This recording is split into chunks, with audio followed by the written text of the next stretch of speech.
വസിച്ചാൽ അവൻ നമ്മിലും വസിക്കും. തായ്തണ്ടോടു ചേർന്നു നിൽക്കും ശാഖകൾ പോലെ നൽഫലങ്ങളേകും നാം അബൈഡേഴ്സ്. ദൈവത്തിൽ പ്രത്യാശ അബൈഡേഴ്സ്.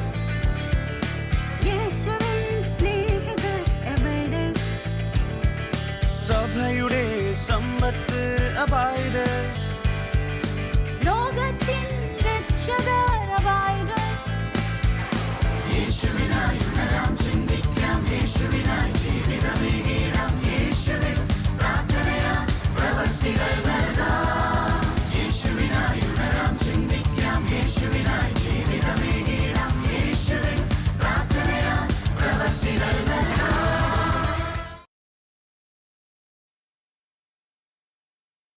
ഇനി രണ്ടാമത്തെ ഭാഗത്തെ നമ്മൾ പ്രവേശിക്കുകയാണ്. കൊല്ലരുത്, കൊല്ലരുത് എന്ന് പറയുന്നു. നമ്മൾ വായിച്ചു കേട്ടു വിശുദ്ധ മത്തായിയുടെ സുവിശേഷം 5-ാം അധ്യായത്തിൽ കൊല്ലരുതെന്ന് പറയുന്ന കൽപ്പന എപ്രകാരമാണ് ഈശോ അതിനെ വ്യാഖ്യാനിക്കുന്നതെന്ന് നമ്മൾ വായിച്ചു കേട്ടു. കൊല്ലരുത് എന്ന് പറഞ്ഞിരിക്കുന്നു. പക്ഷേ എന്താണ്? സഹോദരനെ ബോഷ എന്ന് വിളിക്കുന്നവൻ ന്യായവിധിക്ക് അർഹനാകും. കൊല്ലരുതെന്ന് പറഞ്ഞിരിക്കുന്നു, പക്ഷെ സഹോദരനെ ഭോഷ എന്ന് വിളിക്കുന്നവൻ ന്യായവിധിക്ക്. നമ്മൾ വെറുതെ നെഞ്ചത്ത് കൈവച്ചിട്ട് ആലോചിച്ച് നോക്കുക, എത്ര പ്രാവശ്യം നമ്മൾ ന്യായവിധിക്ക് അർഹരാകാനായിട്ടുള്ള തെറ്റ് ചെയ്തിട്ടുണ്ടെന്ന്. മണ്ട, പൊട്ട, അതൊന്നുമല്ലല്ലോ, അതിൻ്റെ അപ്പുറം എത്ര വിളികളാണ്. അപ്പോ സഹോദരനെ ഭോഷ എന്ന് വിളിക്കുന്നവൻ, എന്താണ് ഈ കൽപ്പനയുടെ അന്തരാർത്ഥം? നമ്മുടെ ചുറ്റിനുമുള്ള സഹോദരങ്ങൾ ആരും നമ്മുടെ കഴിവുകൊണ്ട് ഉണ്ടായേക്കണവരാണ്? ആണോ? നമ്മുടെ ചുറ്റിനുള്ള സഹോദരങ്ങൾ ആരും നമ്മൾ ഉണ്ടാക്കിയവരാണോ? അവരുടെ മേൽ നമുക്ക് എന്താ അധികാരം ഉള്ളത്? അധികാരമല്ല ഉള്ളത്, മറിച്ച് എന്താ ഉള്ളത്? കടമകളും മാത്രമേ ഉള്ളൂ. കടമകൾ മാത്രമേ ഉള്ളൂ, അധികാരമല്ല ഉള്ളത്.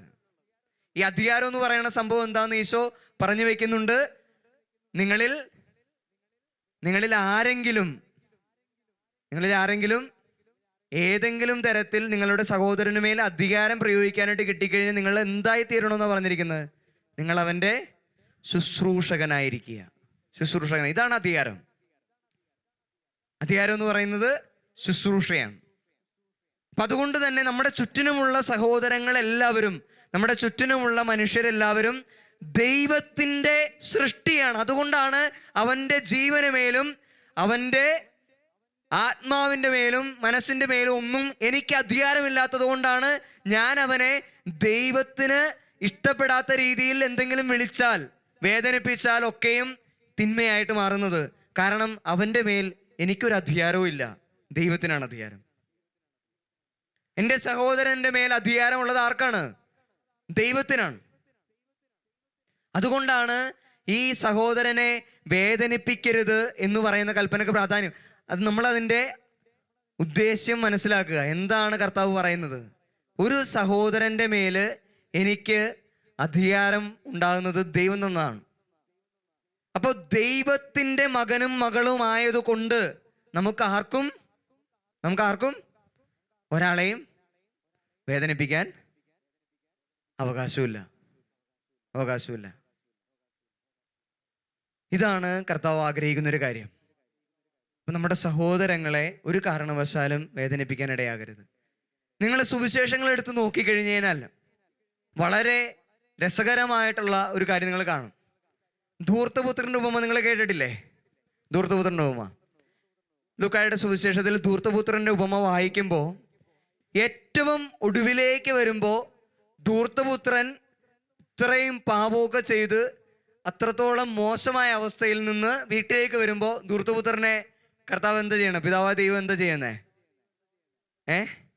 അങ്ങ് ദൂരെ നിന്ന് കാണുമ്പോൾ ഓടിച്ചെന്ന് കെട്ടിപ്പിടിച്ച് ഉമ്മയൊക്കെ കൊടുത്ത് അകത്തേക്ക് പ്രവേശിപ്പിക്കും. എന്നിട്ട് പിന്നെ ഒരാളാ വീട്ടിലേക്ക് വരുന്നുണ്ട്. അതാരാ? അവൻ്റെ ജ്യേഷ്ഠൻ വരുന്നുണ്ട്. ഈ ജ്യേഷ്ഠ സഹോദരനെ കർത്താവ് അത്രത്തോളം പ്രോത്സാഹിപ്പിക്കണില്ല. കാരണം ജ്യേഷ്ഠ സഹോദരൻ വന്നിട്ട് എന്താ പറയുന്നേ? ഞാൻ ഇത്രയും കാലം നിന്റെ ഒപ്പം ജീവിച്ചിട്ട് നിന്നോട് സന്തോഷിക്കാനായിട്ട് ഒരു കാളക്കുട്ടിയെ പോലും കൊന്നിട്ടില്ല. ഇതാ ധൂർത്തനായ പുത്രൻ വന്നപ്പോ നീ അവന് വേണ്ടി കാളക്കുട്ടിയെ കൊന്നിരിക്കുന്നു. ഈ പറയുന്ന ജ്യേഷ്ഠപുത്രൻ ശരിക്കും ആരുടെ പ്രതീകമാണ്? ആരുടെ പ്രതീകമാണ്? കർത്താവ് ഉപമ പറഞ്ഞത് നിയമജ്ഞരെയും ഫരിസേയരെയും കുറ്റപ്പെടുത്താൻ വേണ്ടിയിട്ടാണ്. കാരണം അതിന് തൊട്ട് മുമ്പ് നമ്മൾ വായിക്കുന്നുണ്ട്, അവൻ ചുങ്കക്കാരുടെയും വേശ്യകളുടെയും കൂടെയൊക്കെ നടക്കണ കണ്ടതിനപ്പോൾ നിയമജ്ഞരും ഫരിസേയരും അവനെതിരെ പിറുപിറുത്തു. ഈ പിറുപിറുത്ത സമയത്താണ് കർത്താവ് ഈ ഉപമകൾ പറയുന്നത്. അവരോട് പറയാനായിട്ട് ആഗ്രഹിക്കുന്ന കാര്യം ഇതാണ്: നിങ്ങൾ ദേവാലയത്തോട് ചേർന്ന് നിൽക്കുന്നു, നല്ല കാര്യം തന്നെ, നിങ്ങളെല്ലാം ഭംഗിയായിട്ട് ചെയ്യുന്നു. പക്ഷേ ഈ പറയുന്ന ധൂർത്തപുത്രനെ ഒരു കാരണവശാൽ, അതായത് ചുങ്കക്കാരനും വേശ്യയും ഒക്കെയാണെന്ന് പറഞ്ഞ് മാറ്റി നിർത്താൻ അല്ലെങ്കിൽ അവരെ വിധിക്കാനായിട്ട് നിങ്ങൾക്കാർക്കും അർഹതയില്ല. അതുകൊണ്ട് അവരെ ഞാൻ ചേർത്ത് പിടിക്കുന്നുണ്ട്, ഇത് നിങ്ങൾ മനസ്സിലാക്കിക്കോ എന്ന് പറയാൻ വേണ്ടിയിട്ടാണ് കർത്താവ് ഉപമ പറഞ്ഞത്. അതിൻ്റെ അർത്ഥം നമ്മൾ ഏതെങ്കിലും തരത്തിൽ വിധിച്ച് മറ്റുള്ളവരെ കുറ്റപ്പെടുത്തി അവൻ്റെ മേൽ എന്തെങ്കിലും തരത്തിൽ ശിക്ഷാവിധി നടപ്പിലാക്കുമ്പോൾ, അത് നമ്മൾ വാക്കിലൂടെയാകാം പ്രവൃത്തിയിലൂടെയാകാം, ആ സമയത്തെല്ലാം കർത്താവ് നമ്മളോടും പറയുന്നൊരു കാര്യമുണ്ട്. എന്താണ് പറയുന്നത്? അവൻ ഒരുപക്ഷെ നിനക്ക് വെറുക്കപ്പെട്ടവനാകാം, പക്ഷെ എനിക്കാരാണ് പ്രിയങ്കരൻ? എൻ്റെ മകളാണ്, എൻ്റെ മകനാണ്, എൻ്റെ മകളാണ്, എൻ്റെ മകനാണ്. അതുകൊണ്ട് എനിക്കവനെ വെറുക്കാൻ പറ്റില്ല. അതുകൊണ്ട് കർത്താവ് പറയുന്നത്, ഈ സഹോദരങ്ങളുടെ ആരുടെയും ജീവനുമേൽ നമുക്കാർക്കും അവകാശമില്ല, മറിച്ച് ദൈവം കൊടുത്ത ജീവനാണ് ഈ സഹോദരങ്ങളുടെ മേലുള്ളത്. ആ ജീവന്റെ മേൽ എനിക്കൊരു അവകാശവുമില്ല. അതുകൊണ്ടാണ് സഹോദരനെ ഭോഷ എന്ന് വിളിക്കരുതെന്ന് കർത്താവ് പറയുന്നത്. അവൻ്റെ ജീവന്റെ മേല് എനിക്ക് അധികാരമില്ല, അത് ദൈവത്തിൻ്റെയാണ്. ഇനി നമ്മുടെ ആരുടെയെങ്കിലും ജീവന്റെ മേൽ നമുക്ക് അധികാരം ഉണ്ടോ? നമ്മുടെ ജീവന്റെ മേലും അധികാരം ആർക്കാണ്? ദൈവത്തിനാണ്. അതുകൊണ്ടാണ് നമ്മൾ പറയുന്നത്, ഇവിടെ ഇരിക്കുന്ന കുറേ അധികം പേരെങ്കിലും ആത്മഹത്യ ചെയ്യണമെന്ന് ഇടയ്ക്കിടയ്ക്ക് തോന്നുന്നവരുണ്ടാവും, ഇല്ലേ? ഇടയ്ക്കിടയ്ക്ക് ആത്മഹത്യ ചെയ്യണമെന്ന് തോന്നുന്നവരുണ്ടാവും. എന്തുകൊണ്ടാണ് ഈ ആത്മഹത്യ ചെയ്യണമെന്ന് തോന്നുമ്പോൾ നമ്മളത് പാപമാണെന്ന് പറയാൻ കാരണം? നമ്മുടെ ജീവൻ ആരുടെ ദാനമാണ്? ദൈവത്തിന്. അതിൻ്റെ മേൽ നമുക്ക് അധികാരമില്ല, അതിൻ്റെ മേൽ നമുക്ക് അവകാശം ദൈവത്തിനാണ് അവകാശം. അപ്പം അതുകൊണ്ട് ഒരു കാരണവശാലും ആ ജീവനെ സ്വയമേവ എടുക്കാനായിട്ട് എനിക്ക് അധികാരമില്ല. എൻ്റെ സഹോദരൻ്റെ ജീവനെ മാത്രമല്ല, എൻ്റെ ജീവന്റെ മേലും അധികാരം ആർക്കാ? ദൈവത്തിനാണ്. എൻ്റെ ജീവന്റെ മേലും അധികാരം ദൈവത്തിനാണ്. അതുകൊണ്ട് ആ ജീവൻ അപഹരിക്കാൻ നമുക്ക് അവകാശമില്ല. അപ്പോൾ നമ്മൾ ഓർക്കേണ്ട ഒരു കാര്യമുണ്ട്, ഈ മദ്യപാനം, കഞ്ചാവ്, ഇങ്ങനെ കുറേ സംഭവങ്ങളൊക്കെ ഇത് പാപമാവുന്നത് എങ്ങനെയാണ്? എനിക്ക് ദാനമായി നൽകപ്പെട്ട ജീവനെ ഏതെങ്കിലും തരത്തിൽ നശിപ്പിക്കുന്ന പ്രവണതകളിലേക്ക് ഞാൻ നീങ്ങുമ്പോൾ അത്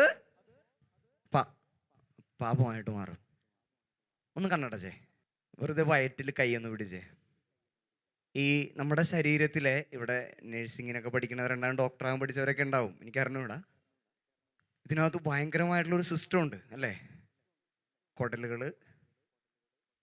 ചോര, രക്തം, പിന്നെ കുറേ സെൽസ്, ഇങ്ങനെ കുറേ സംഭവങ്ങളുണ്ടല്ലേ? നമ്മൾ കഴിച്ച ഭക്ഷണ സാധനങ്ങൾ മുഴുവൻ ഈ അകത്തേക്ക് പോയിട്ട് ആ സംഭവം ഭയങ്കരമായിട്ടുള്ളൊരു രാസപ്രക്രിയക്ക് വിധേയമായി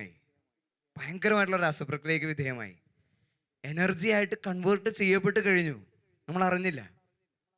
അങ്ങനെ എനർജി ആയിട്ട് കൺവേർട്ട് ചെയ്തത് കൊണ്ടാണ് നമ്മളൊക്കെ ഇപ്പോൾ ഈ മജ്ജയും മാംസവുമായിട്ട് ഇവിടെ ഇരിക്കുന്നത്. എന്നു മുതൽ തുടങ്ങിയതാ? അമ്മയുടെ ഉദരത്തിൽ ഉരുവായ സമയം മുതൽ ഈ പ്രോസസ്സ് നടക്കുന്നതാ അല്ലേ? നിങ്ങളൊന്ന് ആലോചിച്ച് നോക്ക്, നമ്മുടെ ഈ വയറ്റിനകത്ത് നടക്കുന്ന രാസപ്രക്രിയ, നമ്മൾ ഈ പറയുന്ന ഇത്രയും കൊല്ലം, 18, 19, 20 വർഷം, ഇത്രയും വലിയ രാസപ്രക്രിയ നിരന്തരമായിട്ട് നടക്കുമ്പോൾ കെമിക്കൽസ് എല്ലാം കൃത്യമായിട്ട് യോജിപ്പിച്ച് കൊണ്ടു നടന്നത് ആരാ? നമ്മളാണോ? ഈ പറയുന്ന കാര്യം ഇത്ര കൂളായിട്ട് ഭയങ്കര ഒരു അത്ഭുതം നടന്നുകൊണ്ടിരിക്കുക, രാസപ്രക്രിയ. നമ്മൾ കെമിസ്ട്രി ലാബിൽ കൊണ്ടുവച്ച് ചെയ്യണ പരിപാടി ഇതിനകത്ത് വളരെ കൂളായിട്ട് കർത്താവ് ഒന്നും അറിയാതെ നടത്തി തന്നിട്ട് ആ പറയുന്ന എൻ്റെ ശരീരം, എൻ്റെ കർത്താവ് കൃത്യമായിട്ട് രാസപ്രക്രിയയൊക്കെ നടത്തി ഇത്രയാക്കിയ ശരീരം ഞാൻ കഞ്ചാവ് അടിച്ച് മദ്യപിച്ച് നശിപ്പിക്കുമ്പോൾ പാപമാവോ ഇല്ലയോ? പാപമാണത്. ഈ ശരീരത്തെ ഇങ്ങനെ കൊണ്ട് നടത്താനായിട്ട് കർത്താവും കൂടി പണിയെടുക്കുന്നുണ്ട്.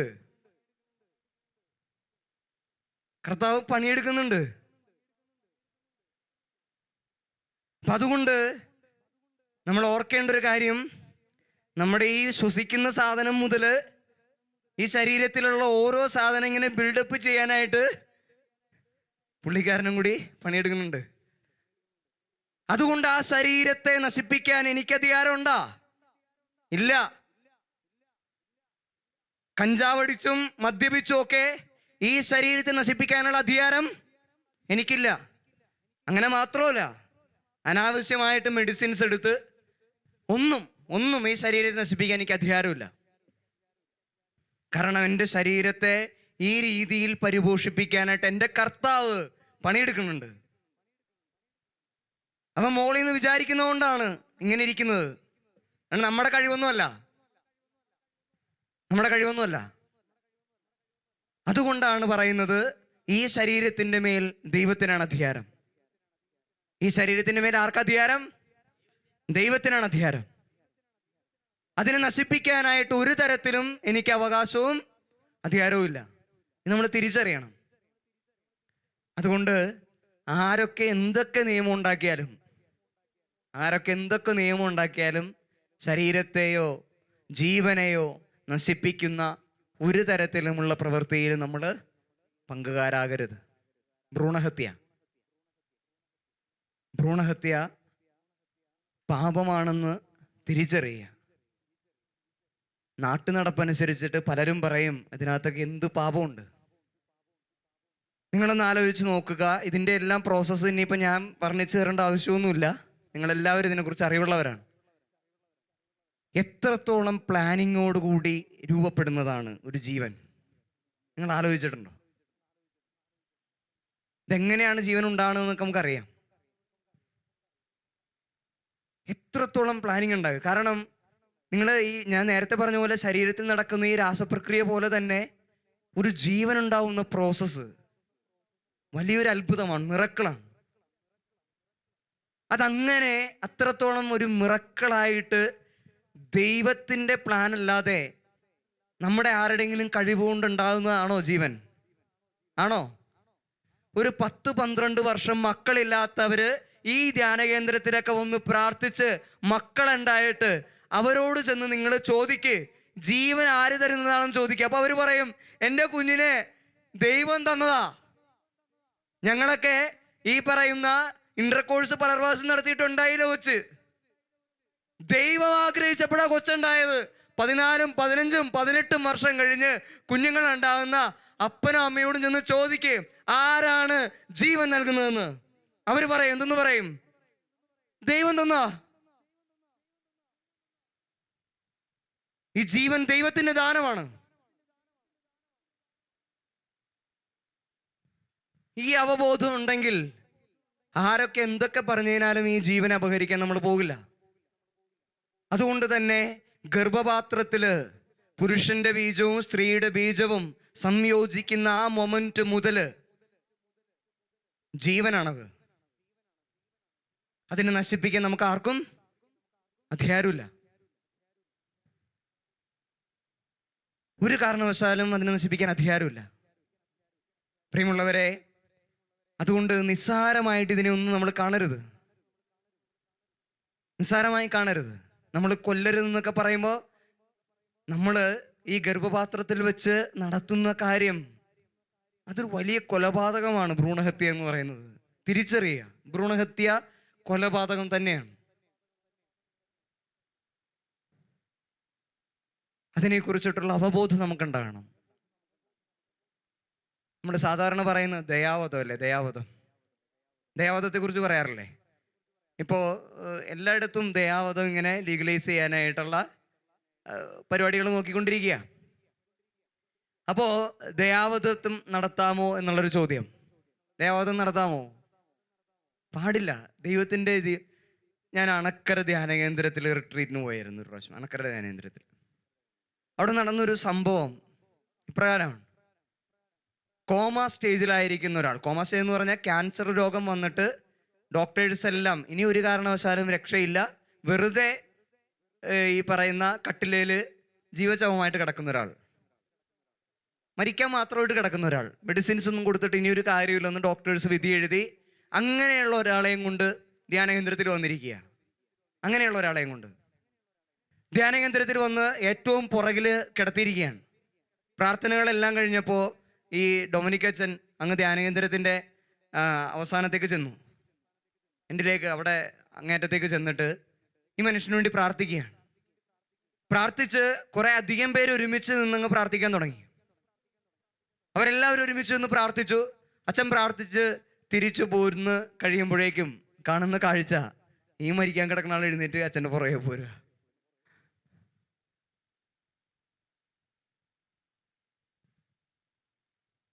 ഞാൻ ചോദിക്കുന്ന ചോദ്യം ഇത്രയേ ഉള്ളൂ, ജീവൻ ആര് തരുന്നതാണ്? ആ ദൈവത്തിന് അസാധ്യമായിട്ട് എന്തെങ്കിലും ഉണ്ടോ? ഇല്ല. ആ ദൈവത്തിന് അസാധ്യമായിട്ട് എന്തെങ്കിലും ഉണ്ടോ? അപ്പോൾ ഒരുവന്റെ ജീവൻ, അവൻ എത്ര വലിയ വാർദ്ധക്യത്തിലായാലും ആ വാർദ്ധക്യത്തിലും എഴുന്നേൽപ്പിച്ച് നടത്താൻ കഴിവുള്ള ഒരു ദൈവത്തിൽ വിശ്വാസമുണ്ടെങ്കിൽ ഒരു കാരണവശാലും നമ്മൾ ദയാവധം വേണമെന്ന് പറയില്ല. പ്രശ്നം ഇതാണ്, നമുക്ക് ദൈവത്തിൽ വിശ്വാസമില്ല. അതിൻ്റെ പേരിൽ നമ്മൾ പറയുകയാണ്, എങ്ങനെ ഈ വേദന സഹിക്കും? ദൈവം തരുന്ന ജീവനെ സംരക്ഷിക്കുന്നത് ദൈവമാണ്. വിശ്വസിക്കുക മാത്രം മതി. പ്രിയമുള്ളവരെ, ഈ ഒരു ചിന്ത നമ്മുടെ ജീവിതത്തിൽ ഉണ്ടാകണം. ഈ ജീവന്റെ മേൽ അധികാരം ആർക്കാണ്? ദൈവത്തിനാണ്. അതിനെ ഒരു കാരണവശാലും ഏതെങ്കിലും തരത്തിൽ നശിപ്പിക്കാൻ നമുക്ക് ആർക്കും അധികാരമില്ല. അതുകൊണ്ടാണ് കർത്താവ് പറഞ്ഞു വെക്കുന്നത്, നമ്മുടെ ഓരോരുത്തരുടെയും ജീവന്റെ മേൽ അധികാരമുള്ള കർത്താവിനെ ധിക്കരിച്ച് കൊല്ലരുത്.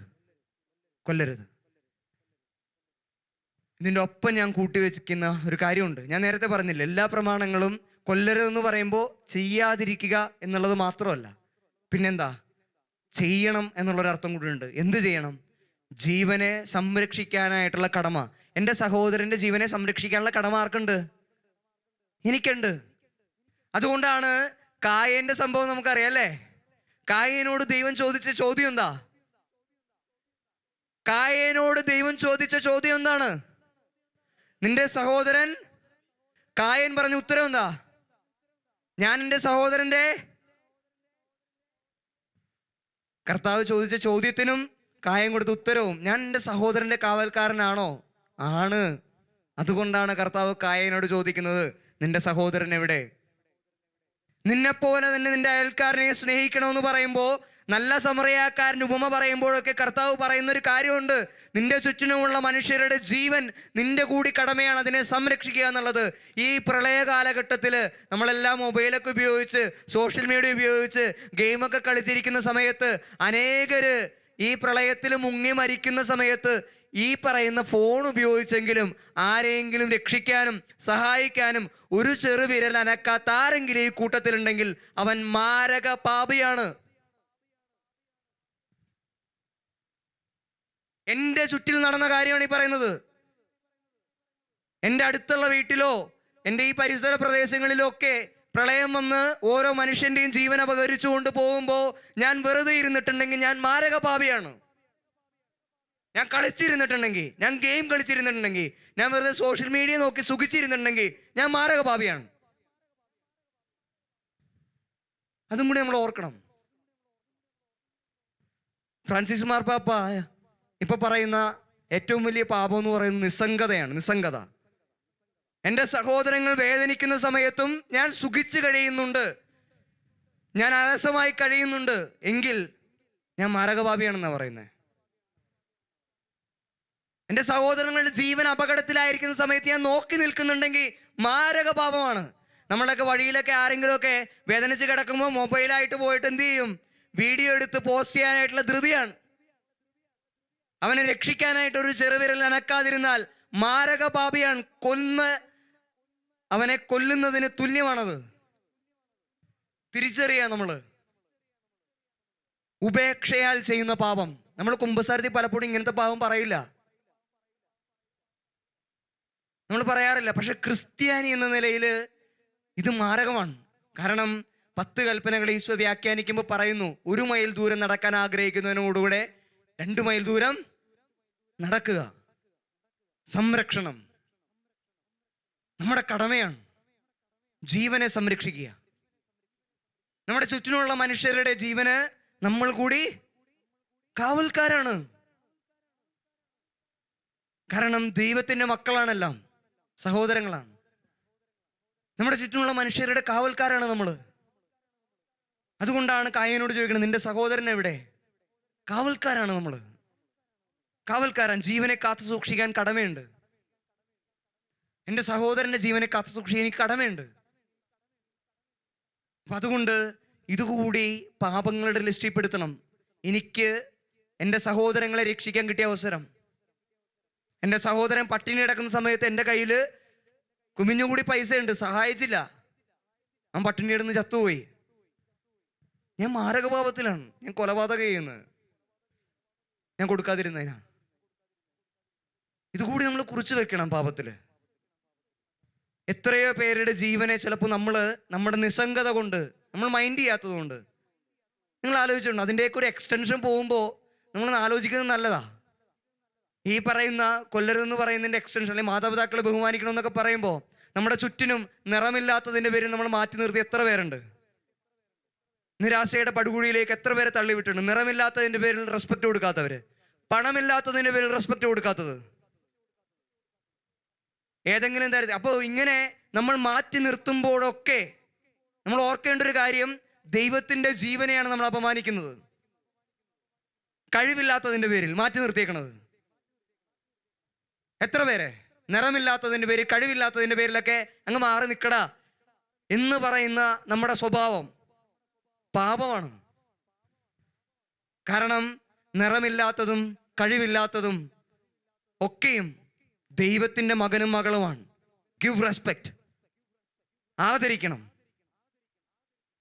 മനുഷ്യൻ എന്ന രീതിയിൽ ദൈവത്തിൻ്റെ സൃഷ്ടിയാണെന്നുള്ള അവബോധത്തിൽ, ദൈവത്തിൻ്റെ ജീവനാണെന്നുള്ള തിരിച്ചറിവിൽ ആദരിച്ചില്ലെങ്കിൽ അത് പാപമാണ്. പിന്നെ കുറച്ച് നേരത്തെ അച്ഛൻ പറഞ്ഞിട്ട് പോയി, നമ്മളൊക്കെ ഈ പറയുന്ന മനുഷ്യ ശരീരങ്ങളെ ഇട്ട് കളിക്കുന്ന കളികൾ.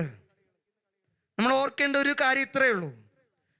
നമ്മൾ പ്രണയിക്കുന്ന പെണ്ണിനെ ആയാലും അതല്ലെങ്കിൽ മറ്റെന്തെങ്കിലും നമ്മൾ കണ്ടുമുട്ടുന്ന മനുഷ്യർ, അവരെയൊക്കെ എൻ്റെ സുഖത്തിന് വേണ്ടി ഞാൻ ഉപയോഗിക്കുമ്പോൾ ഓർത്തേക്കുക, എനിക്കുള്ളതുപോലെ ഒരു ഹൃദയവും മനസ്സും ആത്മാവും ദൈവം കൊടുത്തൊരു ജീവനും അവർക്കെല്ലാവർക്കും ഉണ്ട്. ആ ജീവന്റെ മേലാണ് ഞാൻ എൻ്റെ സുഖത്തിന് വേണ്ടി ഞാൻ ഉപയോഗിക്കുന്നത്. ദൈവം കൊടുത്ത ജീവൻ, അത്ര ഓർത്താൽ മതി. എൻ്റെ സുഖത്തിന് വേണ്ടി ഞാൻ ഉപയോഗിക്കുന്നത് ദൈവം കൊടുത്ത ജീവനെയാണ്. ഡിസ്റെസ്പെക്റ്റ് ആണ്, അനാദരവാണത് ജീവനോട് ചെയ്യുന്ന. പ്രിയമുള്ളവരെ, ഇതിനെക്കുറിച്ചിട്ടുള്ള ചിന്ത നമ്മുടെ ഉള്ളിലുണ്ടാകണം. ഇവിടെ ഇരിക്കുന്ന അവരാരും തനിയെ പൊട്ടിപ്പുറപ്പെട്ടതല്ല. ദൈവത്തിൻ്റെ പ്ലാനും പദ്ധതിയും അനുസരിച്ച് രൂപപ്പെട്ടതാ. ദൈവത്തിൻ്റെ ജീവനാണ്. അതുകൊണ്ട് തന്നെ ആ ജീവനെ ആദരിക്കാനായിട്ട് പറ്റണം. അത് കറുത്തവനായാലും വെളുത്തവനായാലും പണമില്ലാത്തവനായാലും ഉള്ളവനായാലും ഒക്കെ ആദരിക്കുക. ഞാനൊരു ചെറിയ സംഭവം കൂടി പറഞ്ഞിട്ട് നിർത്താം. എനിക്കൊരു അമ്മാമ ഉണ്ടായിരുന്നു, എൻ്റെ അമ്മയുടെ അമ്മ. ഞാൻ എൻ്റെ ജീവിതത്തിൽ മനുഷ്യരെ റെസ്പെക്റ്റ് ചെയ്യാൻ പഠിച്ചത് എൻ്റെ അമ്മാമ്മയിൽ നിന്നാണ്.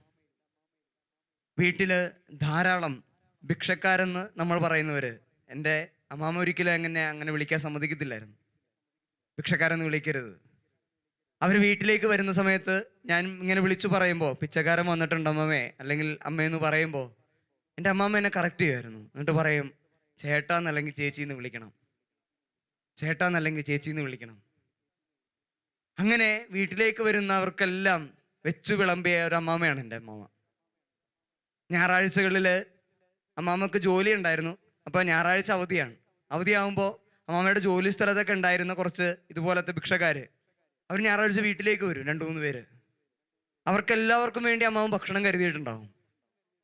എന്നിട്ട് ഈ അമ്മാമ്മ അവരുടെ ഒപ്പം ഇരുന്നിട്ട് വിളമ്പിക്കൊടുത്ത്, വരാന്തയിൽ വിളമ്പിക്കൊടുത്ത് അവരൊപ്പം ഇരുന്ന് അവരോട് സല്ലപിച്ചുകൊണ്ട് വർത്താനം പറഞ്ഞുകൊണ്ട് അവർക്ക് ഭക്ഷണം കൊടുക്കുന്ന കാഴ്ച ഞാൻ കണ്ടിട്ടുണ്ട്. ഓരോ ജീവനും ദൈവത്തിൻ്റെ മകനും മകളും എന്ന രീതിയിൽ റെസ്പെക്റ്റ് ചെയ്യപ്പെടേണ്ടതാണ്. റെസ്പെക്റ്റ് ചെയ്യപ്പെടേണ്ടതാണ്. കാശില്ലാത്തതിൻ്റെ പേരിലോ നിറമില്ലാത്തതിൻ്റെ പേരിലോ കഴിവില്ലാത്തതിൻ്റെ പേരിലോ ആരെങ്കിലും മാറ്റി നിർത്തുന്നുണ്ടെങ്കിൽ അത് പാപമാണ്. നമ്മൾ ഓർത്തേക്കുക. ഈ ഒരു അവബോധം നമുക്കുണ്ടാകട്ടെ. ഒരു ജീവൻ്റെ മേലും നമുക്ക് അധികാരമില്ല. ജീവനെല്ലാം കർത്താവിൻ്റെ ദാനമാണ്. അതുകൊണ്ട് ആ ജീവനുകളെ ആദരിക്കാൻ, ജീവനുകളെ സംരക്ഷിക്കാൻ, ജീവനുകൾക്ക് കാവൽക്കാരാകാൻ നമുക്കെല്ലാവർക്കും കടമയുണ്ട്. ആ കടമ നമ്മൾ നിർവഹിച്ചേ പറ്റൂ. ആ നിർവഹിക്കാനായിട്ടുള്ള ആഹ്വാനമാണ് ഈ കൽപ്പനകൾ. ഈ 4-5 കൽപ്പനകൾ നിർവഹിക്കാനായിട്ടുള്ള ആഹ്വാനമാണ്. എന്തെങ്കിലും ചെയ്യാതിരിക്കലല്ല, ചെയ്യാൻ പറയുകയാണ് കർത്താവ്. സഹോദരൻ്റെ കാവൽക്കാരനായിട്ട് മാറുക, സഹോദരൻ്റെ കാവൽക്കാരനായിട്ട് മാറുക. അതിനുള്ള ആഹ്വാനമാണ് ഈ കൽപ്പന. നമ്മുടെ ജീവിതത്തിൽ എല്ലായ്പ്പോഴും ആ കൽപ്പനകൾ കൃത്യമായിട്ട് പാലിക്കാനായിട്ട് നമുക്ക് സാധിക്കട്ടെ. നമ്മൾ കുമ്പസാരത്തിനായിട്ട് അണയുമ്പോൾ നമ്മളൊന്ന് ആലോചിച്ച് നോക്കുക. നമ്മുടെ ജീവിതത്തിൽ ഈ കൽപ്പനകൾക്കെതിരായിട്ട് എന്തെങ്കിലും കുറവുകൾ വന്നു പോയിട്ടുണ്ടെങ്കിൽ പരിപൂർണമായിട്ട് ഈശോയോട് മാപ്പ് പറഞ്ഞ്, ഈശോയോട് മാത്രമല്ല, ഈ കൽപ്പനകൾ എക്സ്റ്റെൻഡ് ചെയ്യുന്നത് നമ്മുടെ സഹോദരങ്ങളിലേക്ക് കൂടിയാണ്. ആരോടെങ്കിലുമൊക്കെ ഇപ്പോഴും വെറുപ്പും വിദ്വേഷവും പകയും അല്ലെങ്കിൽ ആരെങ്കിലുമൊക്കെ നമ്മൾ മാറ്റി നിർത്തുന്നുണ്ടെങ്കിൽ അവരോടൊക്കെ അനുരഞ്ജനപ്പെടാനായിട്ടുള്ള അവസരമാണ്. നമ്മുടെ ജീവിതത്തെ ഇഴകീറി പരിശോധിക്കാനായിട്ട് നമുക്ക് സാധിക്കട്ടെ. നമുക്കൊന്ന് കണ്ണുകൾ അടയ്ക്കാം. സ്നേഹനായ ഈശോയെ, നീ ഞങ്ങളുടെ ജീവിതത്തിലേക്ക് നൽകിയ, ഞങ്ങളുടെ ബന്ധങ്ങളിലൂടെയൊക്കെ രൂപപ്പെട്ടിരിക്കുന്ന ഞങ്ങളുടെ ചുറ്റിനുമുള്ള എല്ലാ മനുഷ്യരും, കർത്താവേ, ഇവരെല്ലാവരും നിന്റെ മക്കളാണെന്നുള്ള അവബോധത്തിൽ ആദരവും സ്നേഹവും അവർക്കാവശ്യമായിട്ടുള്ള സഹായ സഹകരണങ്ങളും നൽകി അവരുടെ ജീവനെ സംരക്ഷിക്കേണ്ട വലിയ ചുമതല ഞങ്ങൾ തിരിച്ചറിയുന്നു. കർത്താവേ, ഞങ്ങളുടെ ജീവിതത്തിലൂടെ അവരെല്ലാവരെയും ജീവിതത്തിലേക്ക് കുറച്ചുകൂടി നന്മയിലേക്ക് നടത്തുവാൻ ഞങ്ങളെ ഓരോരുത്തരെയും പ്രാപ്തരാക്കണമേ. നിന്റെ സ്നേഹം പങ്കുവച്ച് നൽകാൻ ഞങ്ങളെ ഓരോരുത്തരെയും ഉപകരണങ്ങളാക്കണമേ. നിത്യം പിതാവും പുത്രനും പരിശുദ്ധാത്മാവുമായ സർവേശ്വര എന്നേക്കും